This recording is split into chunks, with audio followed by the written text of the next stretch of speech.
mempelajari biografi seseorang yang masih hidup ataupun sudah meninggal, bagian yang tidak asing bagi setiap muslim.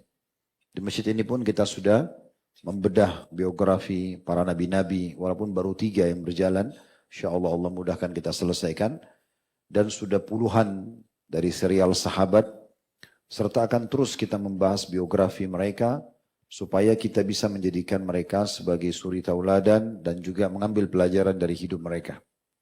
Ini kurang lebih isi daripada inspirasi hijrah, dan pada malam ini insyaallah beliau akan memperkenalkan dirinya. Kita persilahkan seperti biasa, baru kemudian akan terjadi diskusi ringan di antara kita untuk lebih mengorek lagi kira-kira seperti apa perjalanan menuju mengenal Allah Subhanahu wa taala dan mengenal Islam sehingga menjadi muallaf, serta bagaimana istiqamah tentunya. Tafadhal.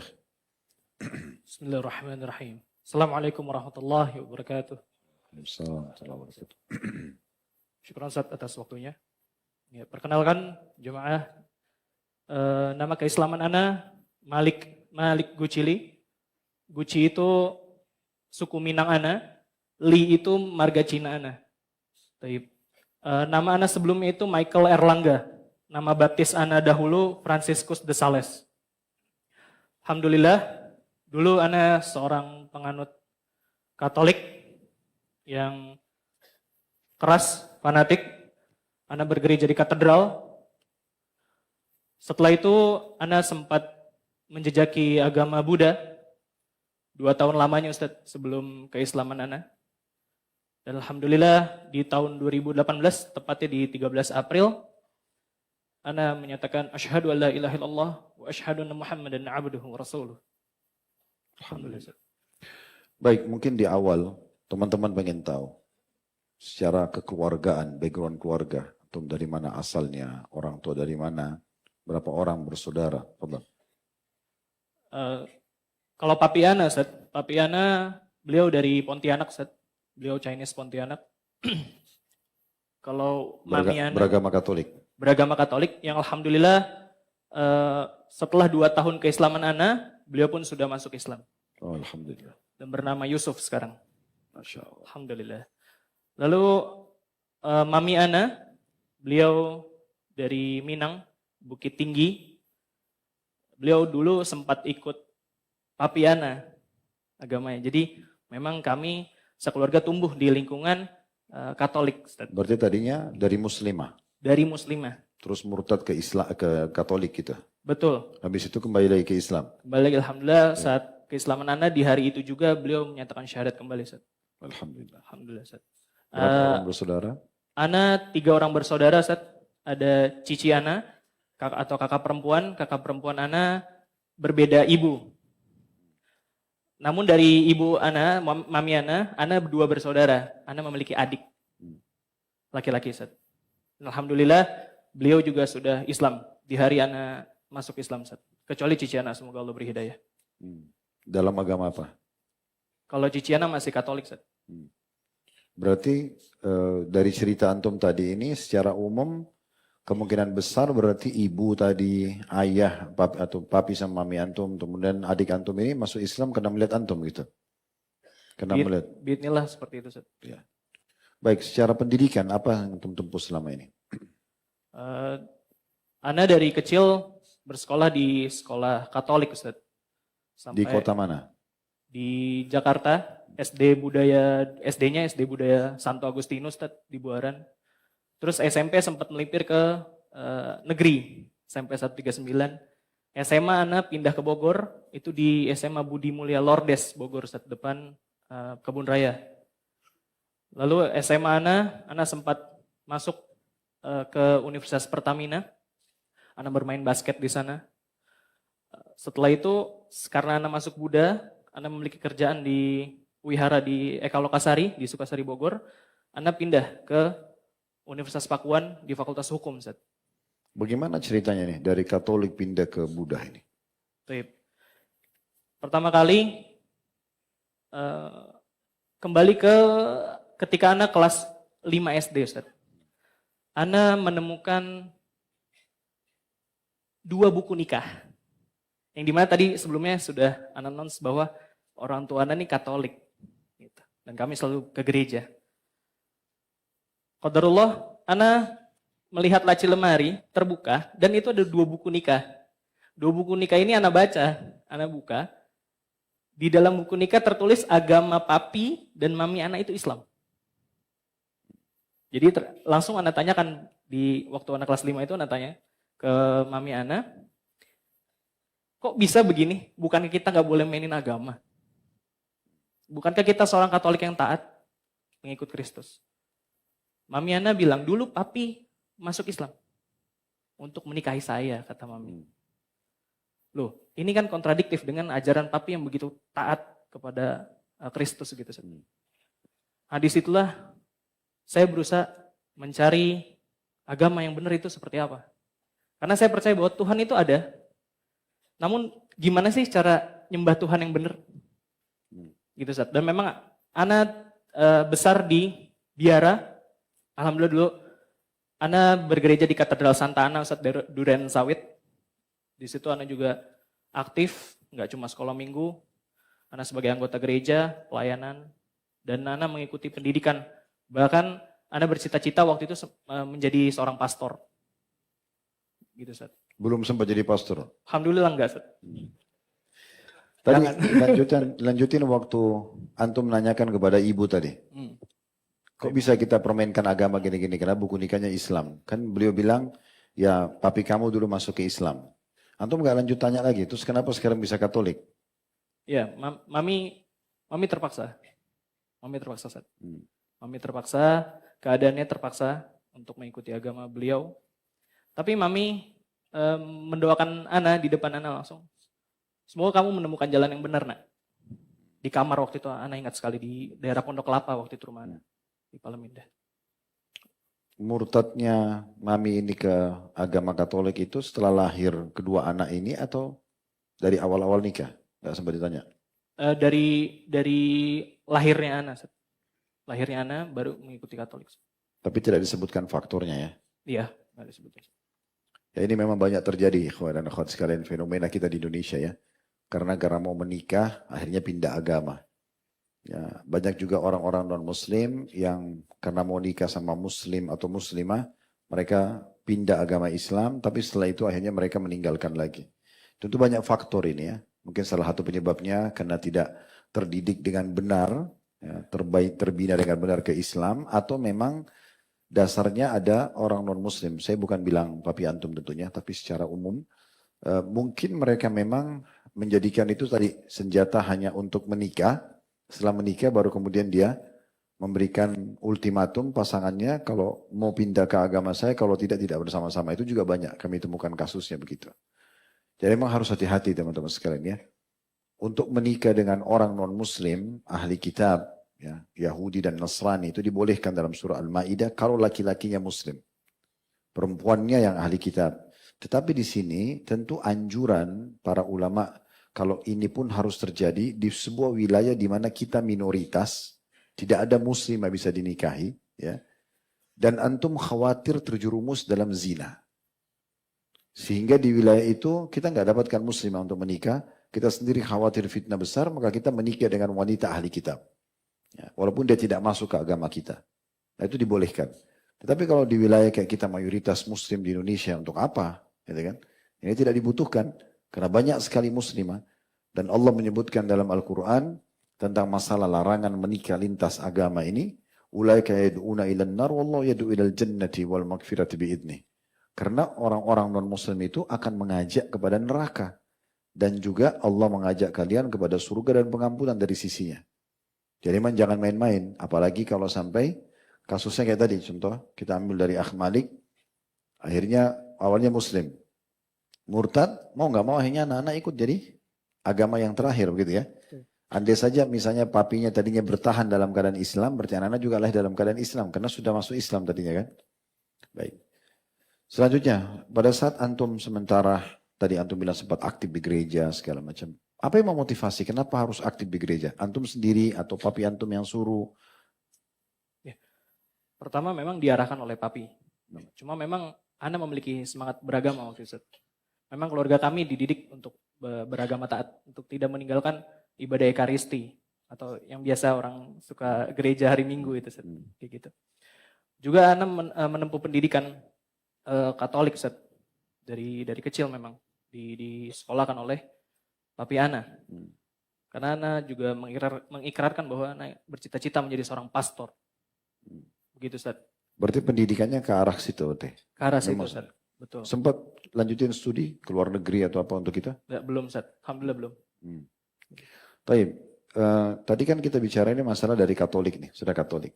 Terus pindah ke agama tadi lagi, belum disampaikan kenapa sebabnya? Iya.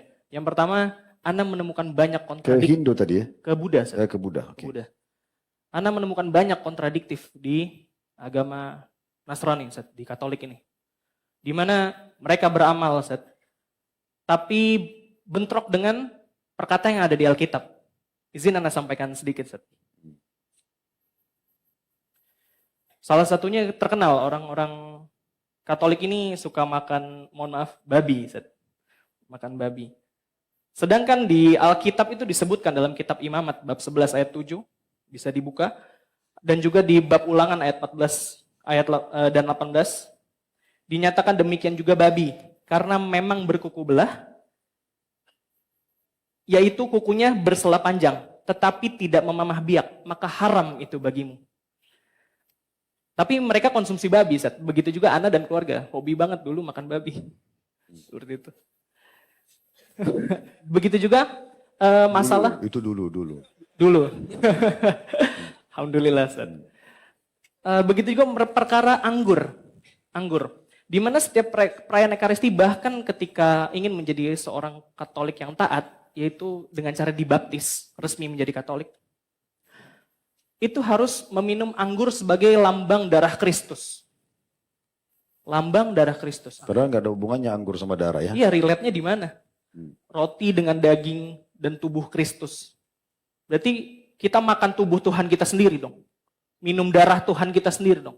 Bukankah itu perbuatan yang sangat keji, Ustaz? Kan begitu. Nggak masuk logika.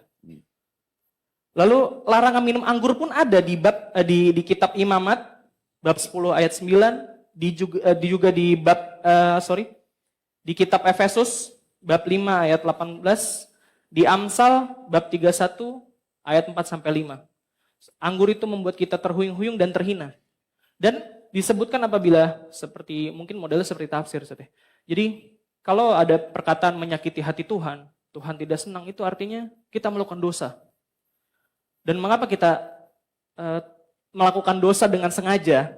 Padahal Alkitab telah menjelaskan. Bukankah seorang yang beragama itu harus berpegang teguh dengan kitab yang dianutnya, kan begitu, Ustaz? Udah begitu, ketika Anda tanyakan tentang konsep ketuhanan, Ustaz. Ketuhanan Yesus Kristus. Tanya ke pastor. Iya, Anda tanya ke pastor, bahkan ke monsinyor. Suster, bruder, semua sudah Anda tanyakan, Ustaz. Dan gak ada yang membuat hati Ana ini tergugah untuk puas gitu, Ustaz. Enggak, sama sekali. Karena ketika Ana tanyakan, mengapa Yesus itu dijadikan Tuhan oleh kita? Dan kenapa kita sembah Yesus? Dia berkata karena ada mujizat bahwa bukti nyata Yesus itu Tuhan adalah dia lahir tanpa seorang bapa. Ana berpikir, Ustaz, alhamdulillah, kalau begitu, alangkah lebih cocoknya Nabi Adam menjadi Tuhan. Mengapa? Karena Nabi Adam bukan dilahirkan, tapi dihadirkan tanpa bapak sekaligus tanpa ibu. Bukankah itu lebih ajaib, Ustaz? Itu bentrok dan kontradiktif dengan akal manusia harusnya, kalau yang sehat ya, Ustaz. Awal muncul pertanyaan dan keraguan antum seperti ini karena diskusi sama teman-teman aktivis gereja, atau memang ada kelas yang antum hadir, antum bertanya pada dosen atau pengajarnya, atau gimana? Ana punya kelas, Ana berdiskusi dengan teman-teman, dan Ana rajin baca Alkitab, Ustaz. Dan di mana orang Katolik ini nggak ada satupun, Ana bisa jamin, nggak ada satupun yang menghafal Alkitab, Ustaz. Karena Alkitab itu diganti-ganti sama mereka. Ya, ada revisi. Betul, Ustaz. Dan kalau katanya kitab suci itu kan tidak tersentuh. Loh, kok suci ada revisi? Kan gitu, Ustaz. Ini udah kontradiksi menurut diri Ana waktu itu. Itu di umur berapa itu muncul itu, dan mulai kapan setelah antum aktif di gereja baru muncul itu? Itu sekitar SMP, Ustaz. SMP sampai SMA terus Ana mencari betul-betul, Ustaz. Kadang tadi mulai dari sekolah di sekolah Kristen tadi itu? Betul, Ustaz. Sampai di SMA puncaknya. Ana menemukan kata-kata dari, sebentar Ana buka Ustaz. Dari kitab Yohanes, Ustaz. Bahwa Alkitab itu nggak semuanya Injil. Injil itu di Alkitab cuma ada 4 bab, yaitu Matius, Markus, Lukas, Yohanes. Jadi mereka ini 4 Injil, berarti kan yang dibawa oleh Yesus. Sedangkan perjanjian lama itu adalah Taurat. Itu menurut kami waktu itu, Ustaz. Dan perjanjian baru sisanya itu adalah surat-surat Paulus. Dan kitab-kitab yang disematkan. Sedangkan ini tertulis di Yohanes bab 16. Yohanes berarti Injil, bahwa ada kalimat Yesus bersabda, apabila ia telah datang, yaitu roh kebenaran, ia akan memimpin kamu ke dalam seluruh kebenaran, sebab ia tidak akan berkata-kata dari dirinya sendiri, tetapi segala sesuatu yang hanya ia dengar, itulah yang ia katakan, dan ia akan memberitakan kepadamu hal-hal yang akan datang. Waktu itu kita percayanya ini Roh Kudus, Dad. Disingkapnya Roh Kudus. Hari Pentakosta 50 setelah kenaikan Yesus Kristus, turunlah Roh Kudus, katanya. Dengan tersambar api. Padahal kalau kita lihat berarti kesurupan maksudnya gitu, Ustaz. Iya gitu, Ustaz. Oke, sekarang masih Katolik terus antum bahas nih. Betul, Ustaz. Karena memang enggak, sekarang pindah transisi. Karena antum ini fanatik dengan Katolik. Terus antum sudah mulai ragu dengan banyak pertanyaan tersebut. Sebelumnya ada rentetan antum melihat buku nikahnya papi dan mami antum, Muslim. Kenapa kok bisa ke agama Buddha tadi ya? Iya. Ya. Karena sudah terdoktrin di keluarga anak khususnya. Agama Islam itu adalah agama teroris. Itu yang kami yakini. Agama teroris. Ntar relate sama saya ketemu sama teman-teman yang dianggap style-nya kayak teroris. Kayak kita jenggotan, cingkrang gitu. Alhamdulillah. Nah, jadi kalau antum bilang harusnya kayak kita gitu semuanya. iya, kayak kita. Barakallahu fiikum. Ini jenggot semua ini. Gitu, Ya. Ustaz. Nah, jadi Ana sampai di situ, Ustaz. Oke, sekarang bagaimana nih proses pindah ke Budahnya? Kan bertanya terus nih, SMP, SMA. Kapan mulai pindah ke Buddha? Kenapa harus ke Buddha? Setelah Ana Antum sudah tinggalin Islam karena doktrinnya keluarga itu adalah agama teroris. Iya, dan banyak hal tuh, Ustaz. Waktu itu antum tidak sempat mencari tahu tentang Islam hanya karena doktrin seperti itu. Iya, dan karena memang di media yang Ana lihat di TV, kayak mungkin dulu zaman Nurdin Entop ya, Ustaz ya. Amrozi dan segala macamnya gitu, Ustaz. Itu membuat Ana takut dengan Islam, Ustaz. Dan agama ini agama bahaya Ana lihat. Tapi kalau Islam itu teroris, kira-kira masih ada yang tenang nggak orang di Indonesia ini? Nah, perasaan yang pegang ekonomi banyak orang non-muslim ya. Tempat ibadah mereka terbuka dengan baik, mereka usaha di tengah-tengah muslim tidak ada yang ganggu. Itu memang kasusnya kasus individual. Pemahaman yang salah tentang bab jihad dan tidak ada sama sekali yang mendukung bom Bali, bom Kuningan, bom kemana itu tidak ada yang dukung sama sekali. Di antara para ulama-ulama kita itu mustahil ada yang dukung. Jadi ini adalah masalah kasus individual. Oke, sekarang berarti intinya antum tolak Islam waktu itu karena tadi doktrin itu. Betul, Ustaz. Oke, sekarang antum apa yang menarik antum pindah ke Buddha? Kenapa Buddha? Pertama, Ana tetap harus beragama waktu setelah Ana meninggalkan Katolik karena Ana udah menganggap agama itu tidak benar. Selesai. Karena banyak pertanyaan yang kontradiktif yang belum terjawab. Oke. Betul, Ustaz. Ana tidak puas dengan hal yang apalagi mereka sering berkata, "Ya udah imani aja. Imani aja dan imani aja. Lu gimana saya mau iman kalau saya nggak percaya?" Kan gitu.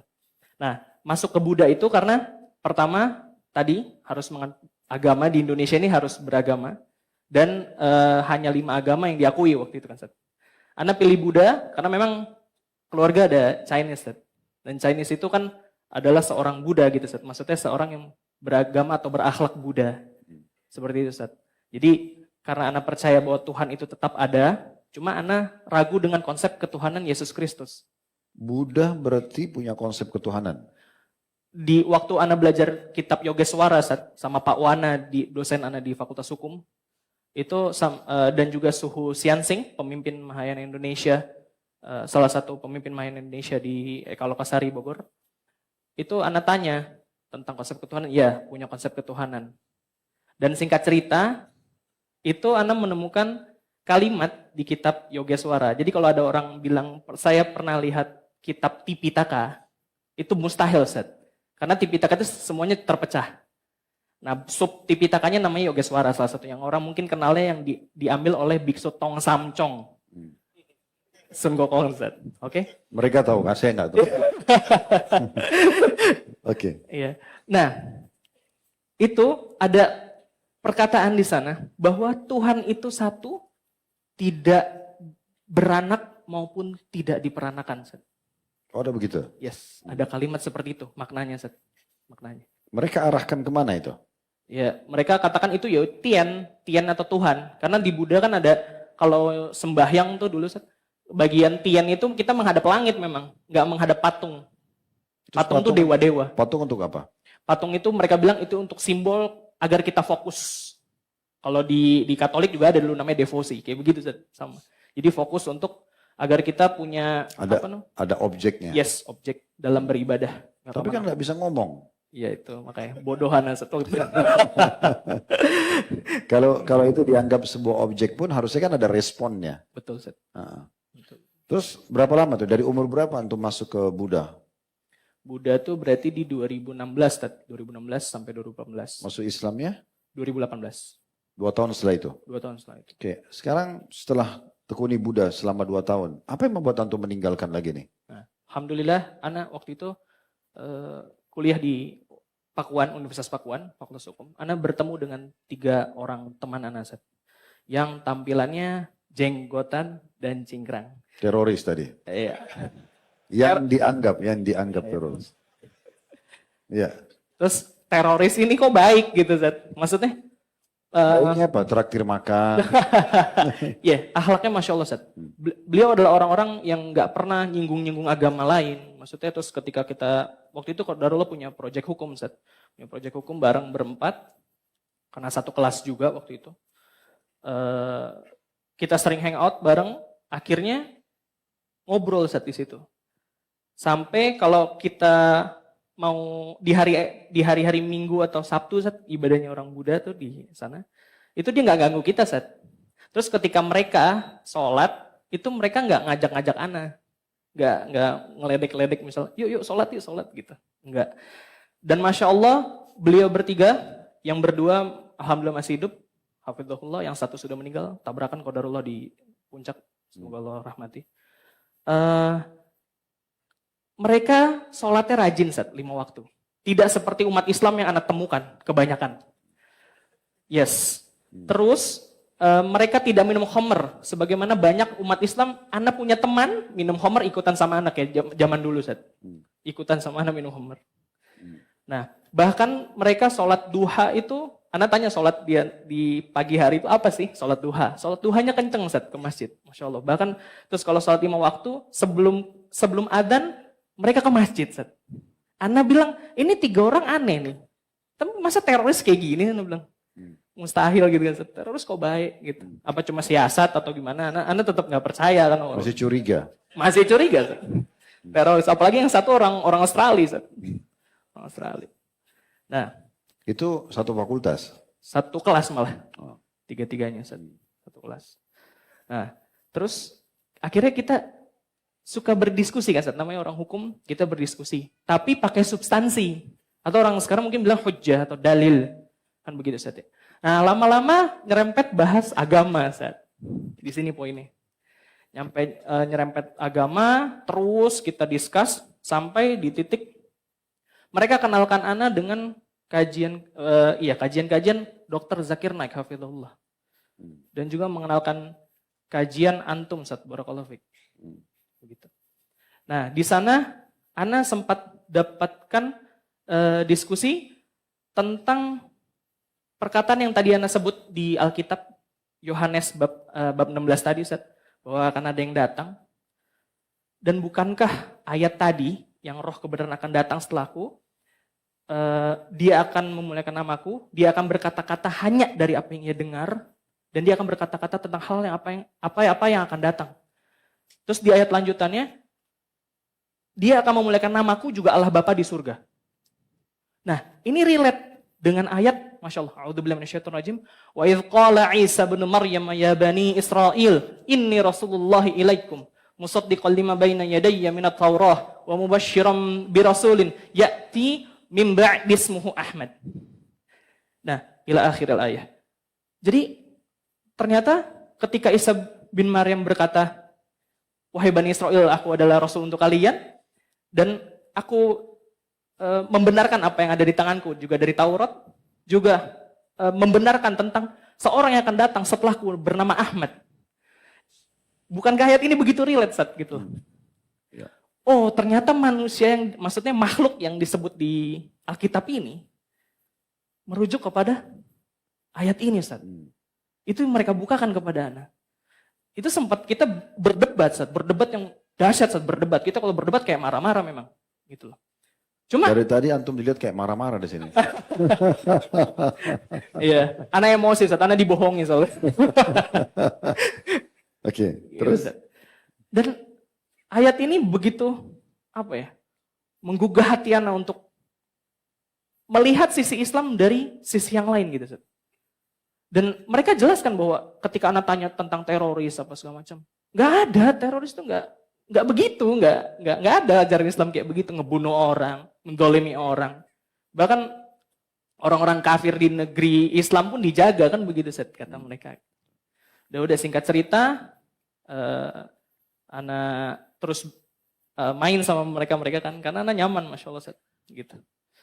Sampai ketika anak di 13 April 2018, Ustaz, ketika sudah dibukakan tentang konsep ketuhanan sama mereka. Dan anak ingat tadi, kelewat, Ustaz, kalimat di Buddha yang ada Tuhan itu satu, tidak beranak juga diperanakan. Ternyata relate dengan Qul huwallahu ahad, Allahus samad, lam yalid walam yulad walam yakul lahu kufuwan ahad, Allahu akbar. Gemetar hati anak, Ustaz. Apa ini agama yang betul gitu, Ustaz? Nah, sampai sebelum itu lanjutin dulu. Ada poin penting teman-teman sekalian. Ternyata orang Muslim yang jauh dari agamanya atau buat maksiat bukan hanya berefek pada dirinya, ya, tapi berefek pada orang-orang non Muslim. Tadi Akh Malik sempat tertunda bahkan atau mungkin tidak mau masuk Islam di awal karena dia punya persepsi negatif tentang orang Muslim. Terjadinya dari beberapa individu Muslim. Dia berbuat sesuatu yang salah dalam agama, bukan hanya efeknya pada dia. Membuat orang-orang non-Muslim jadi tidak mau masuk Islam. Ya alhamdulillahnya kalau orang-orang non-Muslim sekarang dapat inspirasi seperti Malik. Ada teman-teman yang datang orang Muslim berdiskusi dengan dia, itu pun mereka punya argumentasi yang cukup ya. Tetapi orang-orang non-Muslim yang tidak sama sekali kan kesian. Mereka berada dalam kondisi terus membenci Islam dan bisa berbahaya kalau sampai meninggal dalam keadaan non-Muslim. Gitu kan? Sebagaimana keyakinan kita itu bisa membawa ke neraka. Gitu ya. Baik, Fadl. Nah, alhamdulillah, Ustaz. Ana sebelum 13 April itu, Ana malamnya dapat mimpi, Ustaz. Ana dapat mimpi, Ana ditempatkan di hutan yang lapang, Ustaz. Hutan yang lapang. Di ufuk kiri sana itu ada gunung. Di kanan sana ada lautan, Ustaz. Kayak gambar anak-anak kecil mungkin gitu deh. Itu di senja sore hari dan ada satu nggak ada satupun orang, tapi ada satu suara yang berkata kepada anak sholat, Ustaz. Berkata kepada sholat. Suaranya itu keras, Ustaz. Keras banget, ngebentak anak gitu, Ustaz, sholat. Sampai anak terbangun dan anak gemetar, Ustaz. Anak takut akan hal itu. Itu tidur siang, malam? Malam, Ustaz. Malam, oke. Tidur malam. Pagi anak bangun, keluar ketemu mami. Terjadilah diskusi Islam dengan mami. Nah, mami sempat bilang, ya mungkin itu hidayah, nak. Lah, nggak ngerti hidayah itu apa? Apa film-film yang kayak di TPI zaman dulu? Gitu. Ya, anak menilai dengan dohir-dohir aja kan gitu. Terus, oh enggak, hidayah itu petunjuk. Kata mami anak gitu. Petunjuk. Dan agamamu itu tergantung teman dudukmu, kata mami anak begitu. Teman duduk. Oke, anak jemput, anak pergi ngebut pakai motor ke rumah teman, ngajakin teman-teman tuh ke Gunung Pancar saat disentuh. Sambil ngopi di sana, ngobrol. Ana yakin akhirnya dengan, singkat cerita, Ana yakin dengan konsep ketuhanan di Islam. Kenapa ke gunung? Mau nggak ngopi. Oh, bukan karena mimpi itu, kan gunung sama laut. Enggak. Oh, bukan. Enggak. Hmm. Gitu, Ustaz. Jauh banget ngopinya di gunung tuh. Namanya Gunung Pancar, Ustaz. Oke, Di baik. Sentul. Terus? Nah, terus ana di sana ngopi, ngobrol, menjelang asar, ana nggak tahan untuk mengucapkan syahadat, Ustaz. Karena ana sudah dibukakan betul-betul bahwa apalagi ada perkataan ana yakin bahwa kayak tadi tuh Yesus Ya, tuh ada koneksinya dengan Injil dan tadi. kayak gitu, Ustaz. Dan Yesus itu nggak mengetahui hari kiamat. Sedangkan mereka bilang Tuhan itu pasti tahu tentang hari kiamat atau segala hal. Tapi Yesus mengatakan di Yohanes tidak ada satupun melainkan hanya Bapa di surga yang mengetahui tentang hari itu atau hari kiamat. Itu adalah bantahan yang paling telak untuk orang-orang Nasrani yang mengaku Yesus itu Tuhan, bahwa dia tidak mengetahui hari kiamat. Akhirnya sebelum asar, Anda katakan kepada teman Anda, tolong bimbing gue masuk Islam. Ya udah, lo mau Arab atau Indonesianya? Yang bener bagaimana? Nggak tahu kok lo nanya gue kan gitu. Gitu, Ustaz. Taib. Asyhadu an la ilaha illallah wa asyhadu anna Muhammadar Rasulullah. Nah, teman-teman Anda dua tuh pada nangis, Ustaz. Yang dua nangis, yang satu kan salaman, Ustaz. Nangis, Ustaz. Akhirnya singkat cerita, Anda bingung. Habis ini harus ngapain? Anda nggak bisa sholat. Tapi Anda punya bekal, maksudnya Anda udah hafal Al-Fatihah dari kecil, Ustaz. Karena Anda sering dengar orang baca Al-Fatihah di masjid. Di masjid baca Al-Fatihah pakai speaker. Terus juga surat Al-Asr ya, Ustaz ya. Orang TK segala macam suka gebrak-gebrak meja sambil baca wal asri begitu. Unik nih agama kata Anda dulu kan, gitu. Kita aja nyanyi-nyanyi di gereja nggak pernah ganggu orang kan gitu. Ini ganggu orang kan gitu. Kayak gitu. Akhirnya, oh yaudah itu terusin aja baca katanya. Cuma antum harus belajar tajwid yang betul. Tapi waktu itu diajarin sholat gak? Anda diajarin sholat. Berarti abis asar tuh? Pas asar, sebelum asar, Anda diajarin sholat. Sampai sempet Anda waktu bersedekap, bertakbiratul ihram, Allahu Akbar. Harusnya kan gini, Ustaz. Anak Allahu Akbar, kebalik kan, Ustaz. Pas Anda lihat teman, oh salah Anda puter. Oh, iya. Gitu, Ustaz. Oke, sekarang hari pertama masuk Islam. Nah. Bagaimana antum membawa ini kepada keluarga? Ya, malam sore setelah sholat asar di Adzikro Sentul, Ustaz, itu Ana langsung pulang. Ana ngebut, Ana pengen bilang bahwa saya sudah Islam. Ana pulang, qadarullah, Ustaz, itu keluarga lagi ngumpul, keluarga besar. Lagi ngumpul. Tapi papi nggak ada. Papi nggak ada. Lagi ngumpul keluarga besar, Ana masuk. Ana masuk, ada orang Islam memang. Ada orang Islam kan, karena ngundang tetangga juga gitu. Ada acara? Ada acara. Ustaz. Langsung aja, Assalamualaikum. Ini aktivis gereja, Iya. calon pastor, Assalamualaikum gitu Yes. Mereka kaget, hah? Kan Ana dipanggil Mike ya, Mike salam. Iya salam. Asyhadu an la ilaha illallah wa asyhadu anna Muhammadar Rasulullah. Ana sudah Islam. Iya, mami Ana seketika nangis. Mami bilang, Mami juga mau kembali ke Islam. Iya, syahadat nih, cepetan sebelum mati. Gitu, Zat. Jadi antum yang bantu? Ana bantu. Asyhadu an la ilaha illallah. Waktu itu masih belepotan ya, Zat. Enggak tahu lah shin bedanya apa, Zat, enggak tahu. Wa asyhadu an la ilaha illallah wa asyhadu anna Muhammadar Rasulullah. Tapi pasti beliau fasih. Iya, qadarullah. Beliau masih terbata-bata juga waktu itu. Ya. Iya. Alhamdulillah beliau belajar Quran sama Ana sekarang. Jadi langsung syahadat di depan tamu-tamu semua? Betul, begitu juga adik Ana todong. Kamu, saya bilang.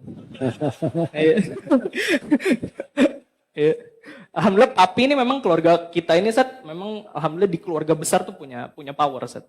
Maka kalau kami bicara nggak ada yang nentang. Mau nggak kamu masuk Islam? Kalau kamu nggak mau, kamu ikut sama keluarga sana. Kamu ikut sama keluarga yang bukan Islam. Jangan ikut sama saya sama mami. Enggak Kak, saya mau. Syahadu. Hidayah dari Allah. Umur berapa adik antum waktu itu? Adik Ana tuh SMA, baru masuk SMA waktu itu. Baru masuk SMA. Tapi saya mesti tanya fatwa ulama, boleh nggak? Ya, khusus mengancam orang untuk masuk Islam. Enggak, tapi beliau menerima Ya. Islam benar Ustaz. Masya Ya, Allah. karena memang konsepnya kan la ikraha fid din, tidak ada paksaan dalam Iya, agama. nggak Tapi paksa. oke, ayah masuk Islam pada saat itu. Langsung semua Ustaz. Ada keluarga lain juga di situ non Muslim? Ada Ustaz. Apa respon mereka? Diam aja terkaget Ustaz. Diam gitu. Oke, nextnya, papinya gimana nih? Nah, papi pas tahu anak kan takut, anak paling takut sama papi Ustaz. Anak masih sembunyikan Islam anak dari papi waktu itu awal-awal. Cuma anak nggak bisa sembunyiin ketika sholat. Tunggu sampai di sini Ustaz, Afwan. Ternyata Ustaz, mereka ngajarin anak sholat itu laki-laki harus ke masjid. Kan begitu. Terus anak mau tahu tentang gimana sih setelah Islam ini ya anak harus apa? Oh harus belajar kata dia. Belajar kemana? Bisa ke masjid kajian atau antum masuk mahat atau apa katanya? Oh kalau ke mahat kayak berat deh nanti dulu. Ternyata saat Ustadz punya Ustadz 3 orang ini adalah murid Ustadz Yazid Jawas rahimahullah ta'ala. Anak langsung dibawa ke sana Ustadz untuk kajian pertama. Gitu. Qadarullah waktu itu ternyata maksudnya Ustadz Yazid libur Ustadz. Akhirnya Anda dibawa malah ke Ustadz Fathi bin Yazid. Hafidhullah Ustadz. Ya begitu. Nah, anak ketemu Ustadz Fathi, ditemukan oleh mereka, kata Ustadz Fathi, belajar antum di sini, belajar tauhid yang pertama, agar antum bisa tahu mana syirik, mana yang halal, mana yang haram, mana yang dibolehkan, mana tidak. Ustadz. Dan kembali lagi tadi, akhirnya anak sholat kan harus ke masjid. Nah, papi anak bingung kok, ini anak gamisan. Cina gamisan kata dia. Di rumah ada patung Yesus tuh segede gitu. Kan gitu Ustaz. Akhirnya ya udah dia nanya. Gamis itu beli atau dikasih? Ada yang kasih, ada yang beli waktu itu Ustaz. Oh. Anak senang kali dengan gamis. Nah, terus udah gitu ya, papi kan ngomong lu gue, papi ngomongin lu gue ke anak-anaknya. Lu masuk Islam? Iya, Pi. Kenapa? Papi mau gitu dong. Enggak, Tuhan kita nih Yesus. Loh kemarin ke Buddha gak marah. Kan gitu. Ke Buddha gak marah. Iya enggak, kita kan orang Cina, gak apa-apa Buddha. Kata dia gitu. Gak konsisten dong. Gitu Ustaz. Akhirnya ya udah, anak habis itu setelah sholat, anak berdiskusi. Setelah sholat asar, anak berdiskusi dengan beliau. Kenapa kamu gini? Kenapa lu gini? Ya, saya menemukan konsep-konsep yang dahulu saya tidak temukan di agama papi itu. Gitu. Saya temukan jawabannya di sini, Pi. Nih, kayak ini yang anak sebutkan tadi. Tapi papi qadarullah, ya balik lagi mungkin hidayah, Ustaz. Enggak begitu. Dia malah bilang, ya udah agama gue yang gue katanya. Terus lakum dinukum waliyadin. Terus oh ya udah makin bagus deh kan gitu, Ustaz. Nah, waktu itu anak minta. Tapi tidak ada paksaan untuk antum kembali ke Katolik atau ke Buddha. Ada saat waktu itu kan sempat akhirnya ribut keluarga Ustaz. Ribut besar. Sampai menyalahkan mami Ana. Ana bela mami, enggak, orang saya duluan yang Islam. Saya duluan yang Islam, gitulah. Jadi bukan karena mami. Gitu. Terus sampai-sampai waktu itu. Sebentar dulu, apa yang antum ambil pelajaran dari ekspresinya tadi dia? Hah? Tegas itu ya. Berarti antum terus tegas dengan kebenaran itu. Ini pilihan saya, ya saya mau begini. Ini nomor 1 memang ketegasan itu kalau prinsip saya itu dalam agama. Sisanya adalah pilihan antum. Antum pilih makanan, antum pilih pasangan hidup, antum pilih pekerjaan. Antum harus punya prinsip. Itu penting. Satu dunia pun mengatakan, kenapa kau beli makanan itu? Ya saya suka. Tunjukin begitu, karena saya suka. Antum pergi restoran sama teman-teman, tujuannya ke sana mau beli nasi goreng misalnya. Karena terkenal, pas tiba di sana antum buka buku menu, antum lihat ada mie goreng.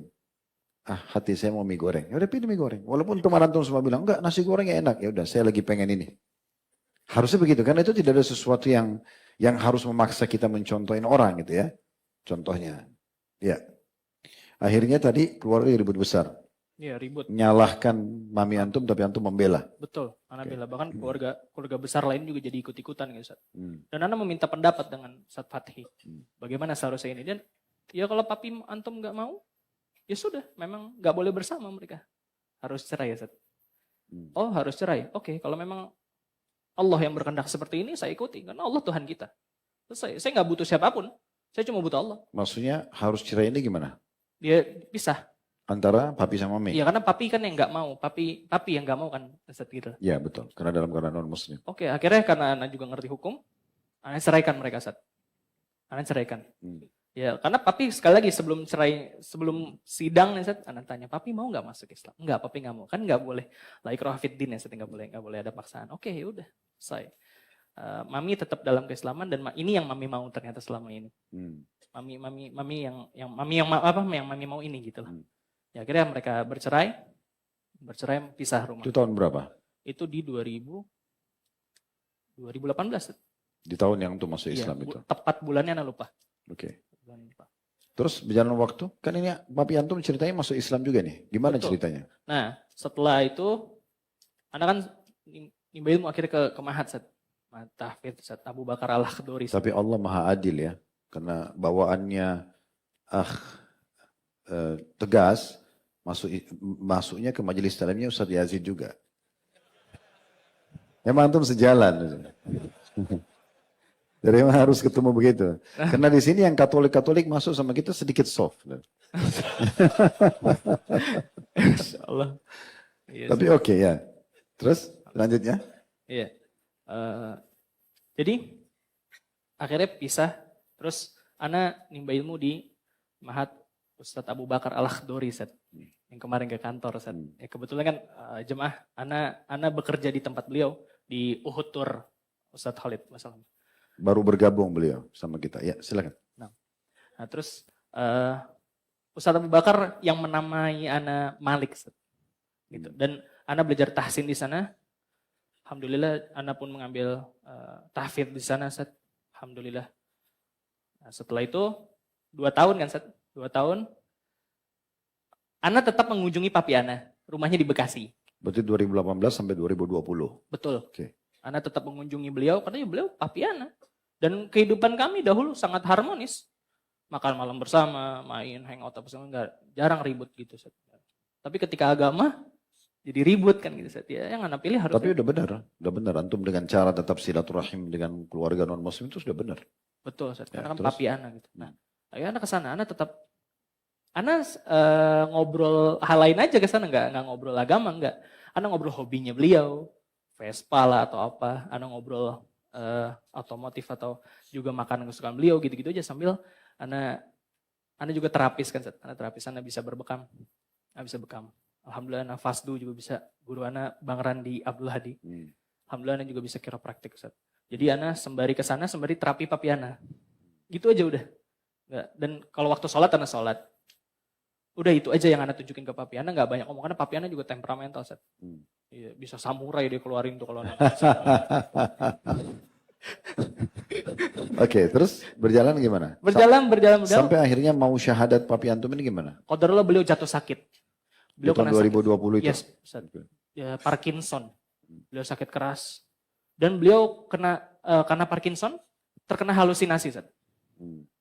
Dia bilang ada anak kecil lah berdiri di mana-mana. Dia bilang ada ini, ada itu, segala macam. Saya bilang, ya itu gangguan. Tapi harus beriman yang betul supaya nggak diganggu, biar dijaga sama Allah. Emang gimana katanya caranya? Syahadat. Tiba-tiba, ya udah gimana syahadat? Tiba-tiba saat lagi di telepon tuh, itu saksinya hari mana, Ustaz? Ana di 2019 menikah, Ustaz. Ana menikah. Saksinya hari mana? Ana sambil telepon, Ana bimbing asyhadu alla ilaha illallah, beliau mengucapkan syahadat. Masya Allah. Sampai hari ini qadarullah beliau malah setelah syahadat 2 minggu kemudian beliau drop banget badannya.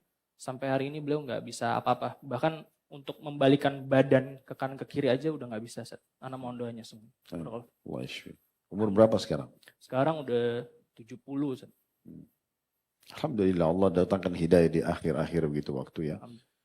Oke, itu tahun 2020 berarti masuk Islam ya? Beliau ya. Artinya sudah 5 tahun beliau masuk Islam. Sekarang betul. Oke, setelah masuk Islam kembali sama mami berarti? Nah, qadarullah mami sama papi ada hal yang Ana nggak bisa. Oke, baik. Qadarullah nggak bisa rujuk. Baik, ini semua perjalanan sudah dari awal biografi antum sebelumnya, backgroundnya dan segala macam dan antum masuk Islam.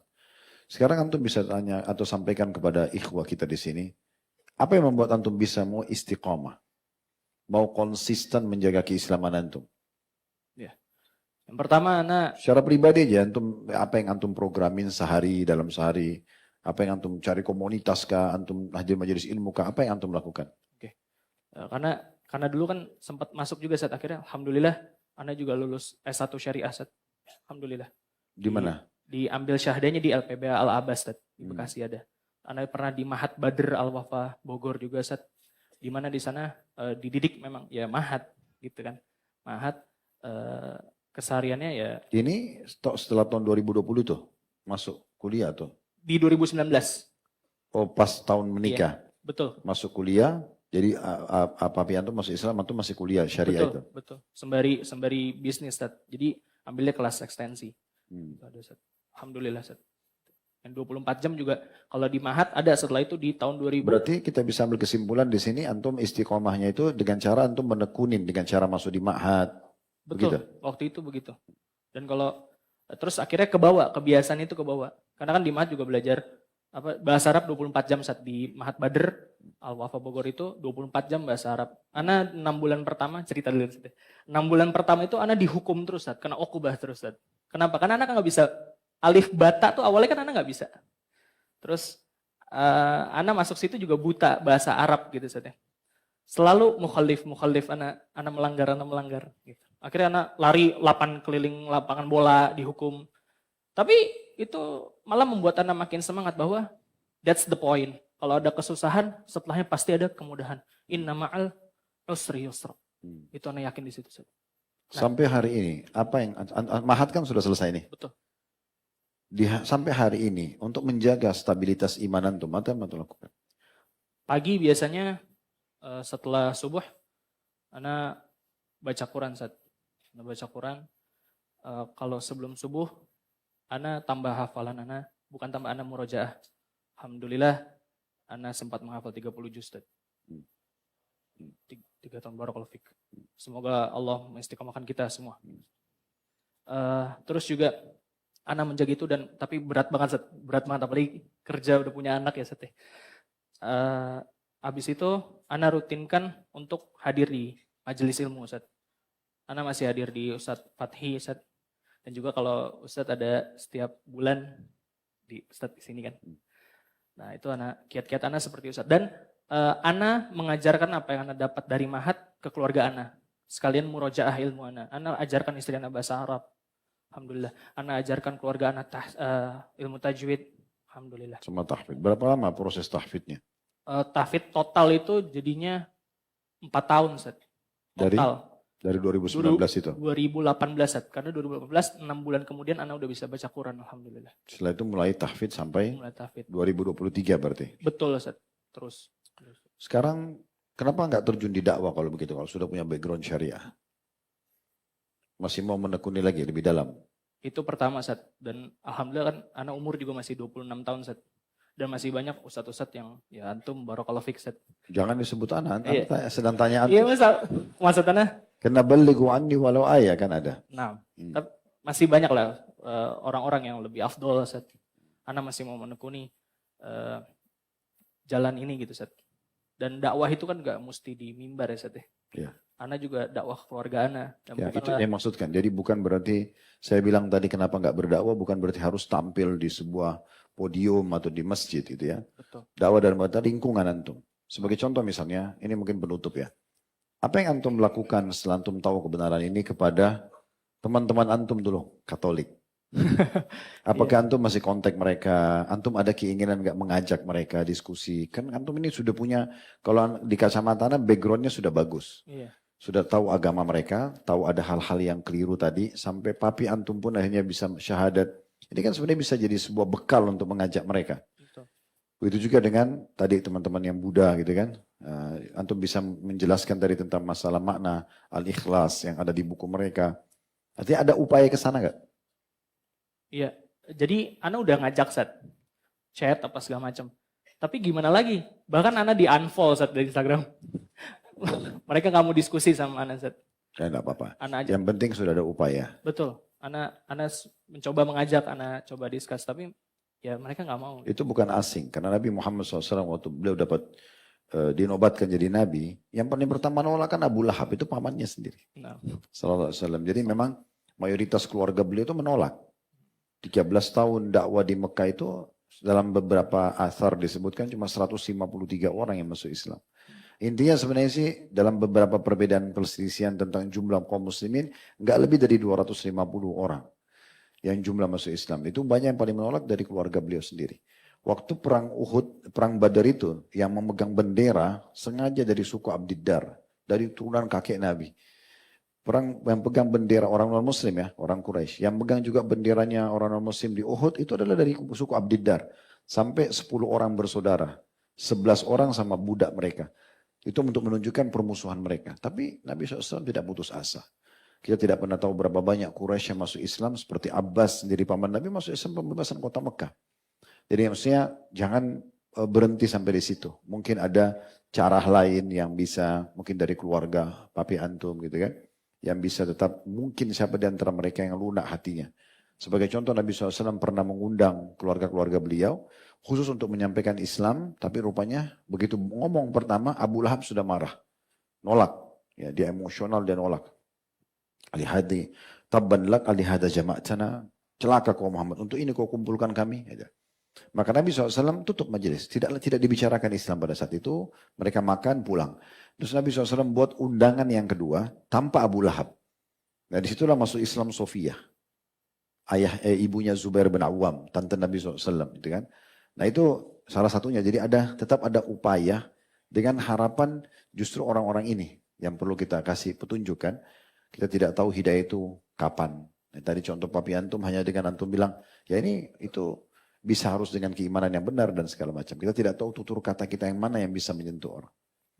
Baik, ini mungkin Alhamdulillah informasi yang sudah kita ambil dari Akh Malik. Semoga Antum bisa mendapat pelajaran tentunya. Fadal kalau ada pertanyaan. Kita batasi mungkin 2-4 lah maksimal ya. Seperti biasa nanti kita azan langsung iqamah. Ya, silakan. Oke, pertanyaan pertama Ustaz dari hamba Allah. Assalamualaikum Ustaz, mau bertanya. Waalaikumsalam. Saya seorang ibu yang memiliki 1 orang anak perempuan berusia 3 tahun yang sekarang menganut agama Kristen karena mantan suami menganut agama tersebut. Bagaimana solusinya sebagai seorang ibu agar mempertahankan akidah anak saya? Tafadhol Ustaz. Anaknya beragama Kristen. Oke. Begitu. Dia memiliki seorang anak perempuan yang sekarang menganut agama Kristen karena mantan suaminya juga menganut agama Kristen. Bagaimana solusinya sebagai... Umur anaknya berapa tadi? 3 tahun Ustaz. 3 tahun itu nggak ada yang ibu perlu khawatirkan. Ibu tinggal ucapkan Muslim dia selesai, gitu kan? Karena walaupun dia tidak syahadat, maka dia ikut agama orang tuanya kalau dia sudah ikut. Ya. Karena kata Nabi SAW, "Kullu maulidin yuladu 'alal fitrah." Semua yang lahir itu dalam keadaan Islam sebenarnya, gitu kan?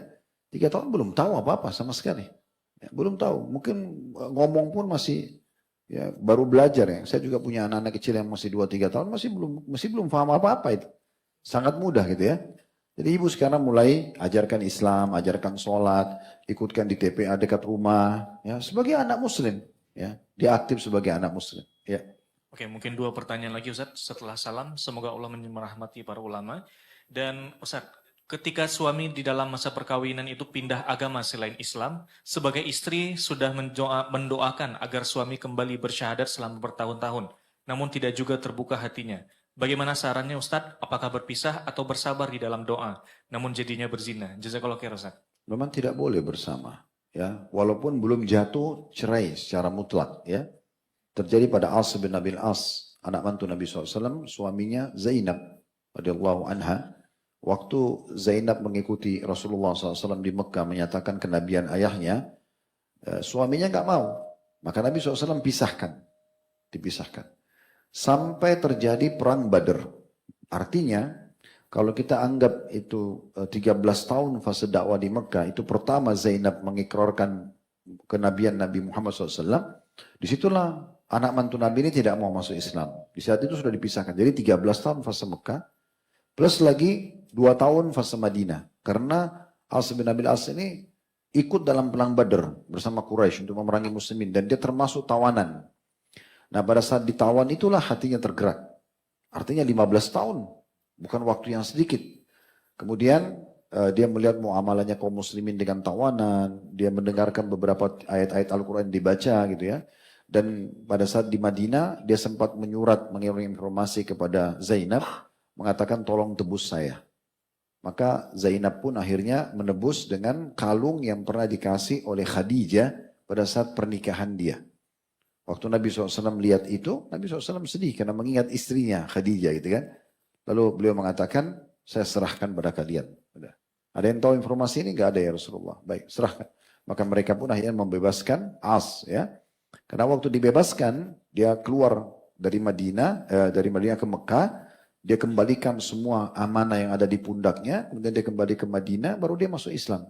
Nah setelah dia masuk Islam, Nabi SAW satukan lagi sama Zainab. Berarti sini kan dipisahkan, ya. Tetapi mereka masih bisa bersatu kalau ini masuk Islam, gitu ya. Nah, ini contohnya. Jadi saran kami tentu tidak bersama, karena memang tidak ada fatwa ulama membolehkan interaksi biologis antara muslimah dengan orang non-muslim. Dan banyak sekali muslimah di masa Nabi SAW dari Mekah, beliau masuk Islam, suaminya nggak mau, pas tiba di Madinah, suami-suaminya pada buat protes ya ke Madinah. Itu Muhammad mengambil istri-istri kami gitu. Lalu Allah turunkan ayatnya, tidak boleh dikembalikan wanita tersebut kepada suami-suami mereka sementara mereka kafir gitu ya. Dan kalau ada sahabat yang mau nikahi, maka punya kewajiban untuk mengembalikan maharnya suami yang kafir. Maka ada yang membayar mahar ya, perempuan muslimah kepada suami yang kafir, dengan itu jatuhlah resmi perceraiannya, kemudian setelah masa iddah dia menikah dengan sahabat ini. Nah seperti itu. Ya. Oke, pertanyaan terakhir Ustaz. Setelah salam, Ustaz, bagaimana caranya mendakwahi saudara kandung yang murtad ke Kristen dikarenakan oleh cinta? Minta pendapat dan bagaimana sikap saya sebagai adik dan muslimah yang baik, karena saya juga baru hijrah selama 3 tahun. Barakallahu fiik, Ustaz. Maksudnya makanya nggak usah cinta-cintaan sebelum nikah. Ini gara-gara pacaran sebelum nikahnya tinggalin agama. Salah banget itu ya. Jadi nggak usah. Cinta itu teman-teman sekalian setelah pernikahan muncul. Cinta itu kan muncul dengan interaksi kan. Ya. Makanya dalam Islam itu tidak ada namanya pacaran sebelum nikah. Lalu bagaimana Ustaz? Saya kan tidak kenal dia. Saya tidak tahu dia. Saya waktu ditanya di salah satu podcast tentang masalah itu. Kebetulan yang undang juga baru masuk Islam gitu ya. Kemudian dia sempat bilang sama saya, Ustaz, bagaimana kalau dalam Islam itu kita ta'aruf gitu kan. Menikah tapi tidak melalui proses pacaran. Bagaimana saya bisa kenal dia? Dan bagaimana saya menikah dengan orang yang saya tidak ada cinta? Lalu saya bilang sama beliau, kalau Anda pertama kali pacaran, langsung ada cinta? Dia bilang tidak. Bedanya apa? Ini pertama kenal pacaran, tidak ada cinta. Ini menikah, belum ada cinta. Kan sama aja berarti kan? Ini berjalan dengan interaksi, jalan sama-sama, pegangan tangan, ngobrol, curhat-curhatan. Jadi muncul cinta kan? Nah, di sini Islam tidak bolehkan. Kalau nikah, Islam bolehkan. Maka boleh safar, boleh biologis. Muncullah cinta. Kenapa enggak ini? Kenapa harus ini? Orang sama-sama juga awalnya tidak ada cintanya. Kan gitu. Jadi itu omong kosong kalau dia mengatakan, oh nanti aja kita kenalan dulu, pacaran dulu. Karena pasti ujung-ujungnya perzinahan. Apalagi sampai meninggalkan agama gitu ya. Ini sayang sekali. Ya, semoga Allah kasih hidayah. Makanya tidak perlu seperti ini ya. Baik, bagaimana sebagai penutup kalau ada saudara kita terlanjur murtad? Ya, tugas kita hanya mendakwahi. Menyampaikan saja. Ya. Semua orang Muslim yang pelaku maksiat, belum taubat ke jalan Allah, semua orang yang meninggalkan agama Islam, semua orang-orang kayak keluarganya Malik tadi misalnya non-Muslim, tugas kita hanya menyampaikan. Dakwah itu penyampaian, bukan penerimaan. Sampaikan, ma'alaika ilal balagh. Ya, tugas kita hanya menyampaikan saja. Itu yang Allah sebutkan kepada Nabi Muhammad SAW. Jadi seperti itu saja. Ya, sebenarnya kita doakan, kalau dia tidak mau juga ya sudah. Jangan lupa kisah Nabi Nuh yang kita sampaikan di sini, tablik akbar kita ya. Beliau mendakwai istrinya, tetangga bantalnya. Berapa tahun, ratusan tahun didakwahi. Karena Nabi Nuh berdakwah 950 tahun. Tidak mau masuk Islam. Ditenggelamkan sama Allah. Allah jadikan perumpamaan dia, istri Nabi Nuh dan istri Nabi Lut. Dua-duanya kata Allah, di bawah naungan hamba kami yang saleh. Tapi dua-duanya berkhianat, tidak mau masuk Islam. Ya sudah. Allah tenggelamkan bersama orang-orang kafir. Tapi di sini tentunya Allah dengan kemahaluasan ilmunya dan kemahaadilannya Allah lebih tahu. Bukan Allah tidak ingin hidayah ya. Karena Allah itu mau kebaikan buat kita. Tapi memang dasarnya kalau manusia itu menolak hidayah itu, dia tidak mau terima ya sudah. Allah biarkan dia dengan kesesatannya. Allahu a'lam. Baik, begitu saya teman-teman sekalian, semoga apa yang kita bahas malam ini bermanfaat. Jazakallah khair Malik tentang berbaginya, dan semoga teman-teman bisa mengambil manfaat dari semua ini. Subhanakallah wa bihamdika asyhadu an la ilaha illa anta astaghfiruka wa atubu ilaik. Wassalamualaikum warahmatullahi wabarakatuh. Ghazwa TV kini hadir di TV satelit. Kita tentang ilmu agama ini lebih kita butuhkan daripada air pada saat kita sangat haus.